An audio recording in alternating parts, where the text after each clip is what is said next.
to Aware. We are dedicated to communicating information that inspires your positive growth and change. Are you interested in a peaceful planet? Are you interested in optimal health? Are you living with purpose? Are you enjoying your life? We realize each person can make a difference, and our mission is to empower your awareness. The choices that you make in every moment shape your life, and we encourage you to realize that you have your own answers and to always listen to your own truth. We invite you to stay aware. Hello, and welcome to the Aware Show Health and Mindset Series. I am Lisa Garr, and I absolutely love doing this with you because I get to speak with these amazingly brilliant experts about what our life looks like in the new normal. How do we adapt to change? How do we embrace change and maintain a healthy mind and body in the meantime? That is the mission of this show. And we get to speak with all sorts of people that talk about solution-oriented techniques. And it's also much easier for us to learn in this style because we're together watching the show, sharing ideas. And that's how I think we learn the best, is through community. Even though we're not physically together, we are definitely together in our energy field. So whenever you find yourself, by the way, encountering some type of a division or isolation, or you feel that you are withdrawn from people, that's very common right now. Native American author Anita Sanchez invites you to remember that there is another way to live, to work, and to be together. It's the energy field I was just talking about. In her book, The Four Sacred Gifts, Anita guides us to live as one human race, as our ancestors and elders have taught us to live. And I'm so excited that she's here to share her wisdom. Welcome, Anita. Thank you for joining me. Thank you. I'm delighted to see you every time. Yes. I've known Anita for a long time, and I'm so curious. What has been the conversation and the discussion in your circles, in your Indigenous circles, about what we're going through right now? What is the perspective? Well, there's a lot of sharing that's happening. And again, like you were saying, this medium has its upside in that rather than traveling far distances to meet, share ceremony, and what we're learning, we're being able to do it on this medium. So it's wonderful. There are some themes that are common. And I think one of the key ones that I remember is that this is not punishment. I mean, I hear that sometimes, that what is happening to us is punishment for not being in healthy relationship with the earth, with the animals, with each other. And instead, what Indigenous wisdom keepers from different parts of the world are seeing is that this is actually a realignment, that earth itself is realigning, and so are we.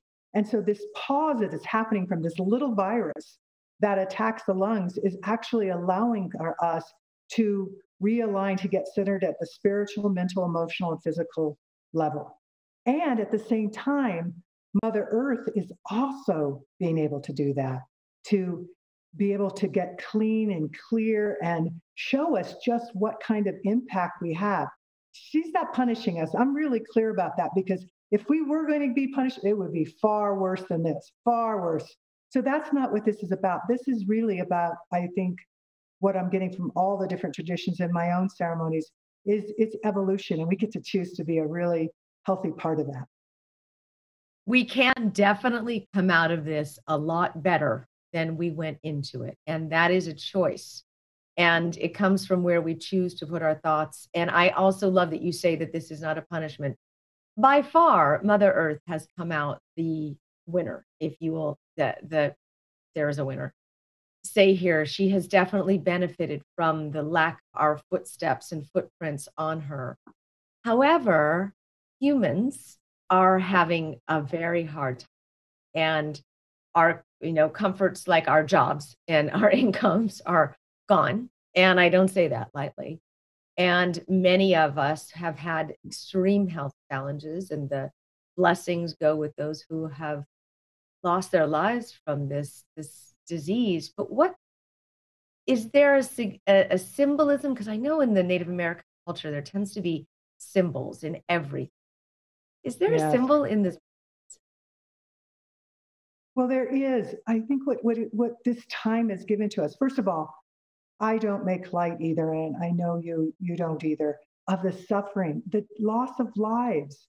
I mean, it doesn't matter what the numbers. All of those represent lots of people with the every individual that's gone, and particularly the elders going. It's very painful to Indigenous people to hear some people and various reports saying, "Well, it's the older people," and it's like, oh my goodness, every person, whether it's the young people, whether the people not born yet, and the elders who carry the wisdom. So it's really critical to us. But it's Mm. basically what we're seeing is that it is a time to go to our own ceremonial place. So this is when I talk about indigenous people, of course, I'm talking about tribes, but the reality is every human being is indigenous because originally we're from the earth. That's what we're made up of. And so we are to go inside to our own ceremonial heart and soul to realign, to imagine, to feel whatever emotions and pain you have. Again, to look at possibilities. So, like you're saying, it's not one or the other. I do not want to, and other elders talk about. We are not to transcend the suffering. It's about walking together with it, but also not spiraling downward on the suffering, because we know that this is an opportunity too for us to make in right relationship all those things that are becoming apparent to us that have been out of whack, all the disparities and injustices and things that have hurt, human beings and nature all over the earth. Well, you could definitely say that there has been a bit of a virus of the mind. There has been maybe a virus among humanity in the way that we treat each other. You could map it across the economy. There's been a virus there. There are many different ways that we are, our divorce rate is so high and our economy tends to be upside down a lot. So there are things that you could really relate to and say, yeah, this is where we need to look at the viruses in our communities, in our lives, at our homes, in our diets, in our lifestyles, everywhere, and maybe try to bring a little bit of healing to all of that. And you talk about in your book, which I love, about forgiving the unforgivable. And that's a big piece here, is forgiving the unforgivable. What I might have done, what anyone else might have done, what corporations might have done. How do you, is that a good place to start rather than going right into hope and unity? Well, I'll tell you, being human beings, where we want to start is in the hope, in the unity, and people with really good intentions go there. And what happens though every time is great intention, but something keeps blocking it. And that's because all these gifts are important. So the gift that you just described is the gift to be able to forgive the unforgivable and the gift of healing. Those two you can't circumvent because you'll be blocking it yourself and others. So we're meant to release pains, hurts, and mistreatments, both the individual ones and the big ones that are whole collective groups of people that pains, hurts, and mistreatments have happened to. And so it's really critical for us to understand that to forgive is not about approving of the behavior, or it's about weakness or disloyalty to you or to your group of people. What it is really about self love. It's that I only have so much energy.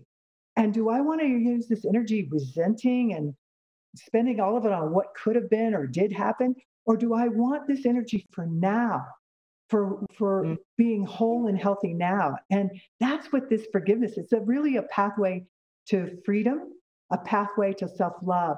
And Lisa, this last summer I was in Sundance and this elder came to me and said, "Oh, you're the forgiveness lady." And I heard, and I said, "Yes, I am told that. And I have to forgive all the time, myself included first." And he said, "Well, I heard what you wrote and everything. I want you to consider one more thing." This was Basil Braveheart, Lakota elder. He said, "Forgiveness is the pathway to your divinity." And Mm. I just could feel that. Absolutely. Yep. So there's lots of Yes. good things for we to forgive. Wow, that gave me chills when you said that. It does feel like right now there's a lot of forgiveness. yes, we could be upset about our mayor and governor shutting things down, opening things up, whatever side of the argument that you're on. They're doing the best they can. This is an unprecedented time. So, and for people that have different and opposing views and opinions about this entire situation, it would be so kind to just forgive whatever might offend you at this time. If someone is being is overwhelmed and snappy, however it is, we've got to have more patience than ever, especially now. I feel that we're going into, 2 months of this, and it is really wearing on people's minds and relationships very strong. Like the honeymoon phase of it all has kind of worn off, and the reality is setting in, and things are starting to get very unruly. So forgiveness is a really good way to start there. You have an incredible story around forgiveness around your father. If you could share that briefly with us, I know that's an intense story. It's important because I talk about these gifts and forgiveness with a real understanding of what that means. So as a child, I on one hand had a wonderful upbringing, grandmother, mom, and elders, but I had a secret. And that was from age 4 to 13, I was sexually abused. And the abuser, my father, was murdered at age 13. So that's a lot for a young person to deal with, all of the pain and mistreatment, and then the murder of him that was race related. So I had to learn very quickly. And I really say I had to, because it was making me sick. What happens is that not, I think probably even physically sick, but what I do know is that I put on this armor so nothing could hurt me. But the problem with armor is it keeps out the good things too. And so we began, and all human beings need community. And if we allow those hurts and mistreatments we identify with them and forget who we really are, those are our circumstances. Those are the muscles that we built, but those are not who we are. Who we are these beautiful beings, these sacred beings who have amazing possibilities, purpose for being here. Sometimes our dreams and purposes may change a little over time, but nonetheless, we're meant to be here as part of a healthy part of the hoop of life. So yes, I am forever grateful for the gift of the power to forgive the unforgivable. And I just encourage people in this time, the more that you can let go, and you can start with the little things, like you were just, oh, you irritated me, or why didn't you put that in the dishwasher right? Now I'm here all the time and I see you put it in the wrong place. If you can just start with that, we start building the muscle to be able to say, you know what? I love myself enough to use the energy for creating what I want today and for my children and children's children in the future. I mean, that's quite an event to be in a place of forgiveness about, Anita. How long did it take you to get there, to that place of resilience and forgiveness? Yeah, well, it took at 21. So at 13, after my father died, I did try to kill myself. So when you're talking about healthy, I want to, because I know suicide rates are up, and we need people to understand that they are loved and they are wanted, and your circumstances are not you. And because the images didn't go away, and I thought they would. But then, as soon as luckily it didn't work, I was meant to be here. And I'm committed at that time, in that near-death experience, was my second near-death experience. But in that time, I said, thank you. I am here. I am here to be a vessel, to be guided, to do whatever it is that I am to contribute in my life. And so at age 21 is where it really went full swing. And that is when I had the courage to talk to my mother and have that heavy, heavy conversation, which is the only time I remember ever yelling at my mom where she was, and us being able to create a new relationship, one where we knew that circumstances. So I forgive my father. I don't approve of the behavior. And I used to be very sad that he never got to reconcile his life. Like, that's sad. And yet at the same time, I realized, the older me could realize, that was his journey. This is mine. And this is what I'm choosing to do with it. And if the more I can create life-giving force in the world, what a better thing to do in life, right? Isn't it amazing? I mean, you came in as a soul to help all of the people that you've touched, the lives that you've touched to get through this incredible journey that they've also been through as well. I mean, you're here as a gift. I'm just sorry that you had to learn it that way, but that's sometimes the way that it has to go. And look at the force for good you are now. And I say that just so that anyone who is in this situation of dealing with these demons and dealing with this past, there is, I mean, look, there is a way out. There's a level of resilience, and whatever it is, even if it's not your past and you're being completely devastated by this virus, there is going to be a way out of this. I don't know what it's going to be. Do you? You know, do you have any There idea? are many paths. That's why I love diversity, because there's many paths, but part of it starts, I believe one of the fundamental things it starts with for healing, because I found there were four things, elements I found in healing when I studied healing methodologies in different parts of the world. And the one that is always there is listening. So you have to listen to yourself, because we keep pushing it down or pushing it away or whatever. It's still impacting your life. So you have to listen, get in touch with it, and listen to other people too.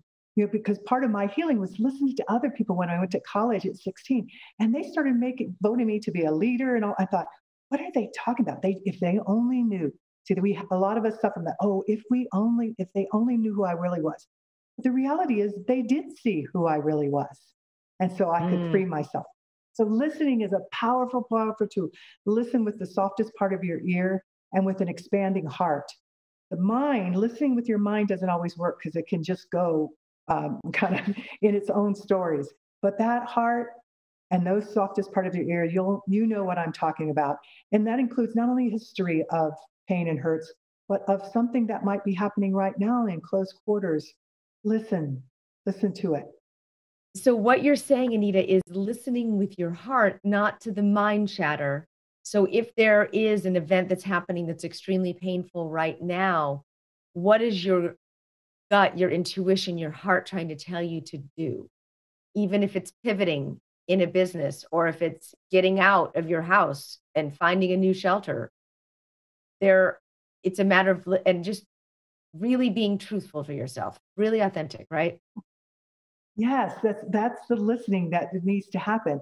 And when you follow that, then you can shift things. You can shift. So events like this virus, we don't have control of the virus, this event happening, but we have so much control of how we respond to it. And so even the response, I have such compassion for the people that you were describing who are saying, oh, it's all about lives. What are these people? They're all wrong, going out and wanting to work. We have to stay. And then the people are, wait a minute, I need to work. I need to protect my family. What we're talking about here is not a problem to solve. It's a dilemma. It's a dilemma. The elders have taught us about dilemmas since we were little, and that sometimes you see a path and you choose one. But on some things, they're so intimately interconnected. It's about addressing both of them, and sometimes focusing a little more on one, the other, but not over, because both people care about life.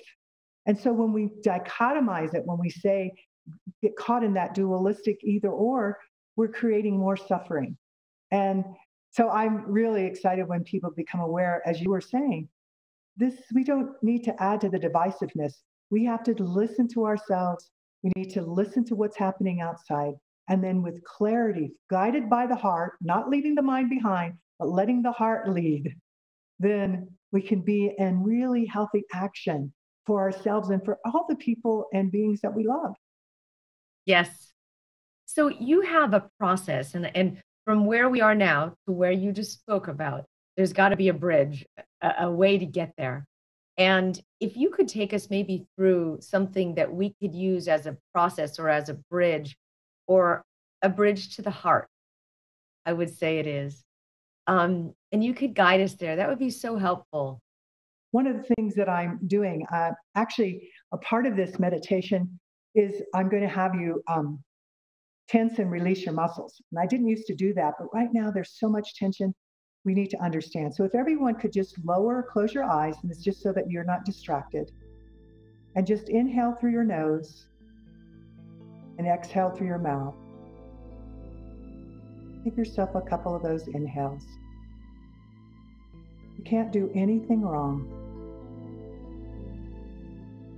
And now I want you to focus in on your toes, the lower part of your body. You're going to scrunch up your toes, your feet, your ankles, your lower legs, your knees, your thighs, your whole lower part of your body, just tighter still. And then on an exhale, just allow the muscles to relax. You can feel your seat pressed against the chair that you're sitting on, your muscles in your calves dropping, your ankles, your feet. Let your toes spread. And now I want you to focus in on the mid part of your body. So your lower stomach, upper stomach, and your chest. And in an inhalation, just fill up all the cavities of your muscles in your stomach and your chest. And hold it just for a moment, tighter still. And then as you exhale, let those muscles relax. Let your chest muscles drop, your stomach muscles drop. And wherever there is any tension, just tell those muscles to relax and to relax even more. Knowing what it feels like to tell your muscles to relax, and they do. And now I want you to focus in on your hands and make two tight fists and tighten up all the muscles right up your arm to your shoulders. Bring your shoulders up to your ear. Squish up your face. Nobody's looking. Just squish it all up and tighten all the muscles in your face and scalp, your neck, right down to your hands. And on an exhalation, just allow your muscles to relax, your shoulders to drop, all the muscles around your face and scalp, your neck, down your arms. Let your fingers open on your lap. And wherever there's any tension, just tell those muscles to relax and to relax even more.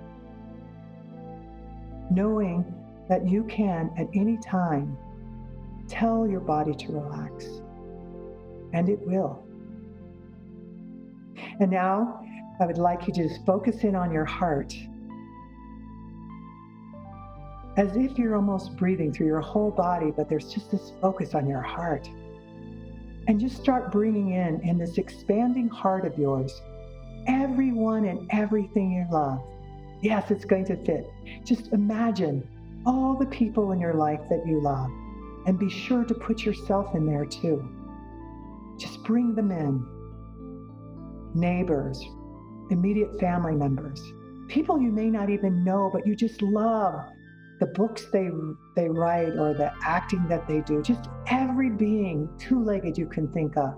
Just imagine them going into your heart, surrounded with love. And don't stop there. Those pets of yours, the birds outside, the trees, the grass, the sand. Keep filling your heart, your expanding heart, with the water, the wind. And some of you have already started bringing in the stars, the planet, nature. Bring in all the beings that you love, and what you are finding is that with very calm and peaceful breath, that you know that love is so powerful. And in spite of whatever is happening, and it is important not to diminish it, you know at foundation is love. Love of yourself and love of all your relations. Two-legged peoples, nature, all the animals, and the planet itself. And you know that you can go to the ceremonial space wherever you are, whenever you want. Take 1 minute, 2 minutes, it doesn't take long, to know that you are love. You are ready to receive love. You are here to give love. And together, we are creating a love-filled, thriving, just, beautiful world for us and for all the generations to come. And with that, just be aware of your breathing. Aware of all the muscles in your body. You might even want to start moving them a little bit, your shoulders, and wiggle your toes. And on the count of 3, you will open your eyes and be here right now. 1, even more aware of your muscles. 2, wanting to wiggle a little bit, feeling calm and relaxed and very much loved. And 3, open your eyes and be here with Lisa and me. Aho. And so it is. Thank you. Ah, thank you so much for that. See, we really can relax. It's possible. It's needed. It's a very needed. And if you have the option to be able to put a little altar in your space on your desk or wherever you are, do that when you go to that space so you can anchor it in your body, and it would make a big difference so that you can be aware of it in your life. That is so needed. Thank you so much, Anita. I'm You're very so grateful for you. And there's a lot more wisdom in Anita's book called The Four Sacred Gifts that we didn't get to, about the unity and the hope and the healing that we were talking about earlier in terms of forgiving the unforgivable. So thank you so much, my friend. It's so good to see you. And thank you for your continued prayers and thoughts for our planet and for ourselves. I'm deeply grateful. You're welcome. Right. And thank you all for listening and for being here and watching this show and being a part of this conversation. This energetic community is what makes this happen. So thank you so much. I am Lisa Garr. And as always, I invite you to stay aware.